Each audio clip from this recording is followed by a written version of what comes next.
Donald Trump, now the official Republican candidate for president, has spoken.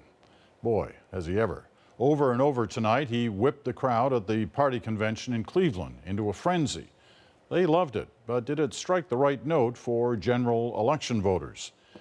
David Frum, author and former presidential speechwriter, is there in Cleveland. David, you warned us a couple of hours ago when you saw the draft that it was going to be a dark speech, and it was dark. Can despair win votes? It's going to win votes from all of those who are pessimistic and for all of those who've experienced loss. But there are a lot of Americans who are optimistic and who see possibilities and who look at the technological transformation around us and who believe in entrepreneurship. A lot of traditional Republicans, actually, are going to be a little left behind by the speech. I noticed our friends in the Utah delegation over there, there's this phrase, #NeverTrump. They seem to be #NeverClap. And I think you're going to find that Trump is making this bid for parts of America that have historically been very Democratic. He's risking losing parts of America that have historically been very Republican.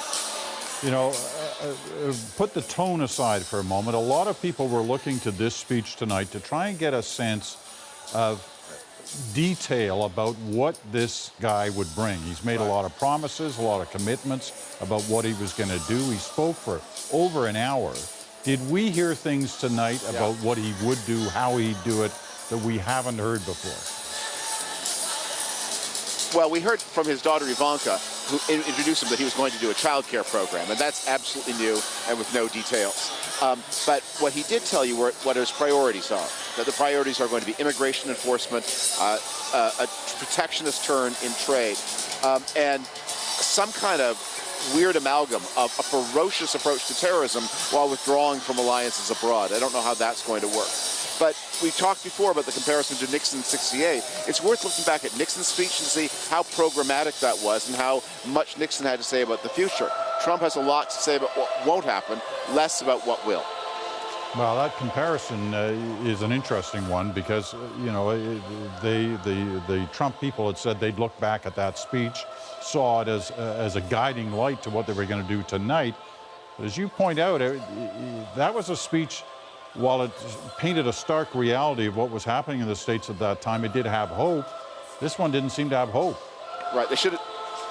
No, they didn't read the bottom half of the '68 speech. They just read the top half.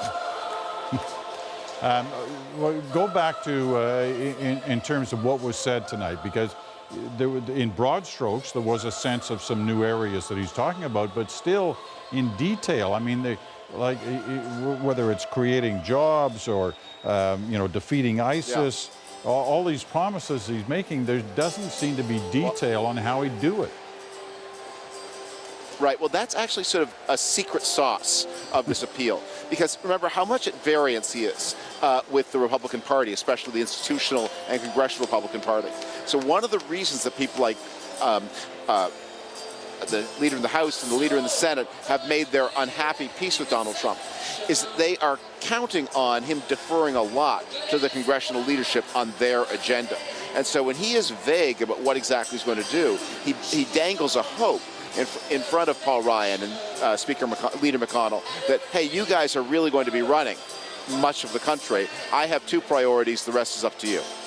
Any convention has its moments like the one we're witnessing behind you when it wraps up, the dropping balloons, everybody's cheering and having a good time. Is that false hope we're seeing behind you right now in terms of Republicans who gathered there in Cleveland, that somehow they've really pulled this week off? Well, they haven't pulled this week off. Up to this point, this has been a listless and depressed convention. Probably the least excited, least joyous convention I've ever attended, and I've been attending Republican conventions since the 80s, I'm sorry to say. What happened tonight, though, was that things finally did go right. A lot of things have gone wrong, from the plagiarism in Donald Trump's wife's speech to the glitches in the program, and of course to that amazing rebuke from Ted Cruz yesterday. So what did he accomplish this week, Trump?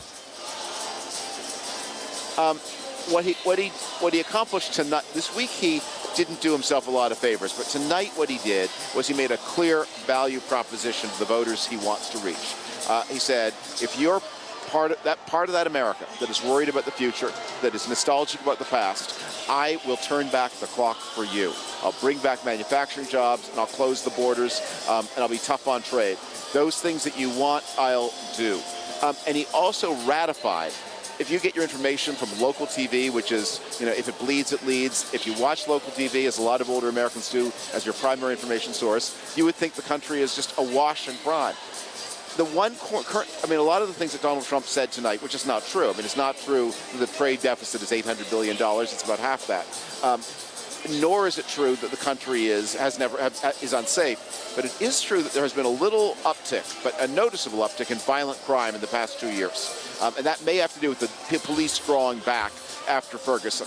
Especially in the big cities, there's been an uptick in homicide. So he's saying something that is a kernel of truth to that. But in a context when, for most people in most places, especially in suburban and rural places, the country is a very, very safe place. Crime is a much receding factor.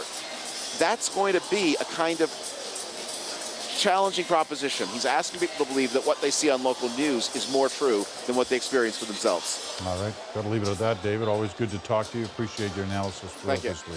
Thank you. David Frum in Cleveland tonight.